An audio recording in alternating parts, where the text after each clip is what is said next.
Assalamualaikum warahmatullahi wabarakatuh. Halo teman-teman mahasiswa UICI dimanapun kalian berada.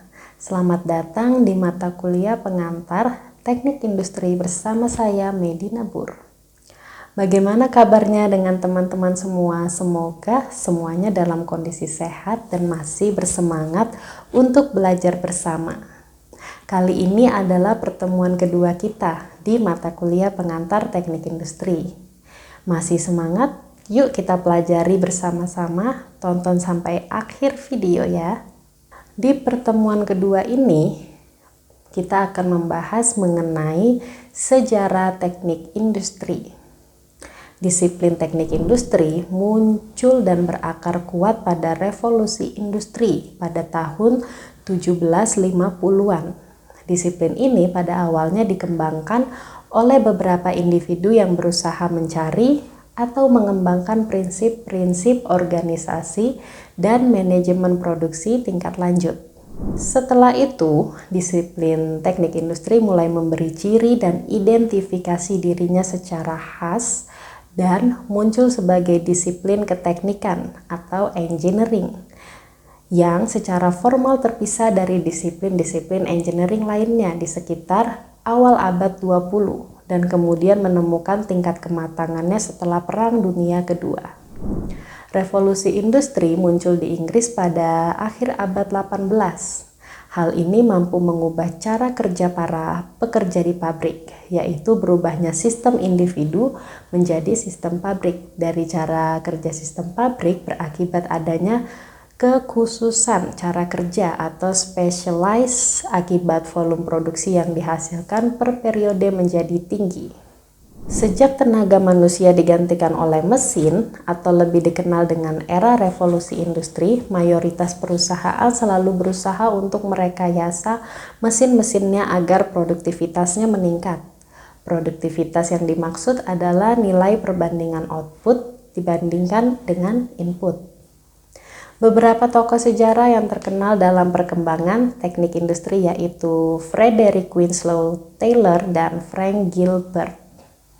Frederick Taylor menemukan suatu teknik baru merekayasa industri. Dia tidak merekayasa mesin dan lain-lain kecuali hanya mengubah prosedur kerja.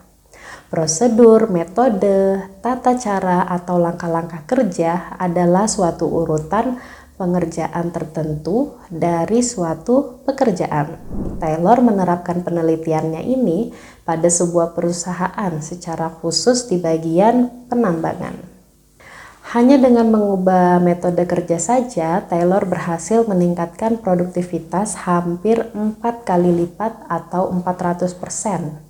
Dengan metode yang biasa digunakan, seorang pekerja rata-rata dapat menghasilkan 14 ton per hari, sementara pekerja yang cara bekerjanya menerapkan metode usulan Taylor menghasilkan 48 ton per hari. Penemuan ini membawa pengaruh besar pada pihak industri, khususnya dalam usaha peningkatan produktivitas. Bahwasanya peningkatan produktivitas tidak selalu harus dilakukan dengan merekayasa mesin, alat, material, atau perangkat-perangkat kerja. Metode kerja, sesuatu yang bersifat abstrak atau pengaturan kerja, ternyata dapat meningkatkan produktivitas secara berarti. Terinspirasi dari penelitian Taylor, Frank Gilbert melakukan penelitian mengenai operasi kerja. Seperti Taylor, dia tidak bertujuan untuk merekayasa mesin, peralatan, material, ataupun perangkat keras lainnya. Menurutnya, cara Taylor untuk menemukan metode kerja yang memberikan produktivitas tinggi memerlukan waktu yang lama. Gilbert akhirnya menemukan cara yang lebih cepat untuk menemukan metode kerja yang terbaik atau yang paling produktif. Gilbert menemukan peta kerja. Untuk merencanakan rute perjalanan sebuah peta, wilayah tertentu sangat membantu. Maka Gilbert menerapkan prinsip manfaat peta ini untuk operasi kerja. Gerakan-gerakan kerja disimbolkan dalam bentuk huruf ataupun gambar. Selanjutnya simbol-simbol ini dapat digunakan untuk menganalisa suatu pekerjaan. Dengan simbol-simbol di peta kerja ini, maka metode terbaik dari suatu operasi akan lebih mudah untuk ditemukan. Saat ini telah dikenal berbagai macam peta kerja, yaitu peta tangan kiri dan kanan, peta SIMO, peta proses, dan lain-lain yang didasari oleh penelitian Gilbert. Peta kerja Gilbert sampai sekarang masih digunakan oleh sebagian kalangan, dan sebagai penghargaan atas jasanya, hasil penemuan Gilbert tadi dinamakan dengan peta Terblik. Ejaan Terblik itu sendiri jika dibalik adalah nama dari Gilbert. Jika Taylor mengembangkan konsep time study, sedangkan Gilbert mengembangkan konsep motion study, mereka berkolaborasi sehingga kedua hasil kajian tersebut digabung dan dinamakan motion and time study. Adapun dalam proses pemotongan logam, Taylor dibantu oleh ahli matematik yang bernama Karl Barth. Ia membantu Taylor dalam memformulasikan masalah pemotongan logam secara matematis sehingga material yang digunakan menjadi efisien. Taylor dalam menjalankan tugasnya di industri dihadapkan pada masalah penjadwalan dan upah untuk para karyawannya. Maka dalam menghadapi persoalan tersebut, ia dibantu oleh Henry Lawrence Gantt sehingga sampai saat ini kita kenal apa yang disebut dengan Gantt chart. Untuk menyelesaikan persoalan penjadwalan dan sistem upah Taylor atau Fish Rate System untuk menyelesaikan masalah upah karyawan. Berikutnya kita akan membahas mengenai sejarah teknik industri di Indonesia. Diawali dari kampus Institut Teknologi Bandung. Sejarah pendirian pendidikan teknik industri di ITB tidak terlepas dari kondisi praktek sarjana mesin pada tahun 50-an. Pada waktu itu, profesi sarjana teknik mesin merupakan kelanjutan dari profesi pada zaman Belanda, yaitu terbatasnya pada pekerjaan pengoperasian dan perawatan mesin atau fasilitas-fasilitas produksi. Di Universitas Indonesia, keilmuan teknik industri telah dikenalkan pada awal tahun 70-an dan merupakan subbagian dari keilmuan teknik mesin. Kalau pada masa itu dijumpai bengkel-bengkel tergolong besar mengerjakan pekerjaan perancangan konstruksi baja, seperti yang antara lain dapat di kota Pasuruan dan Klaten.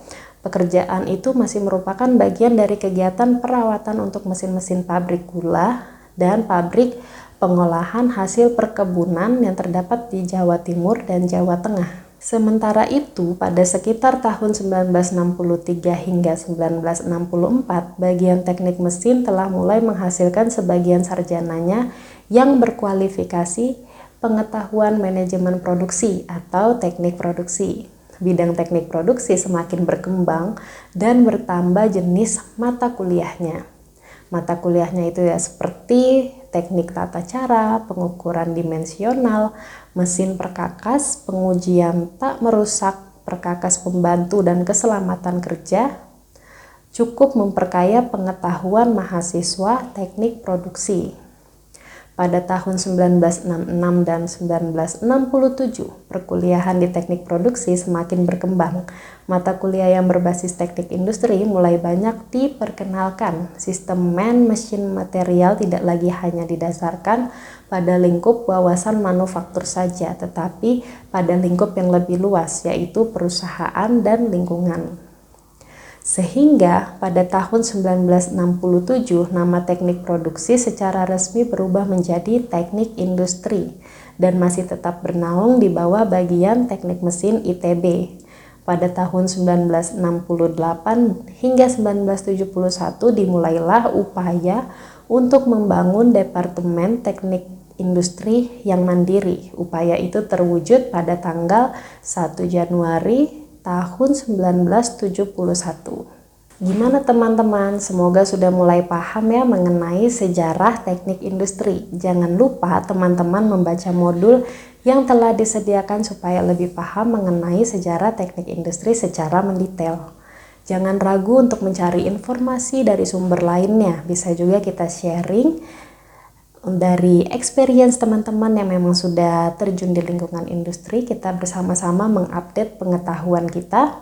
Kemudian jangan lupa juga untuk mengerjakan soal latihan dan tugas yang telah saya buat di file modul yang tersedia sesuai dengan instruksinya. Jangan sampai jumpa lagi di pertemuan berikutnya. Sehat dan semangat terus untuk tumbuh bersama Wici. Wassalamualaikum warahmatullahi wabarakatuh.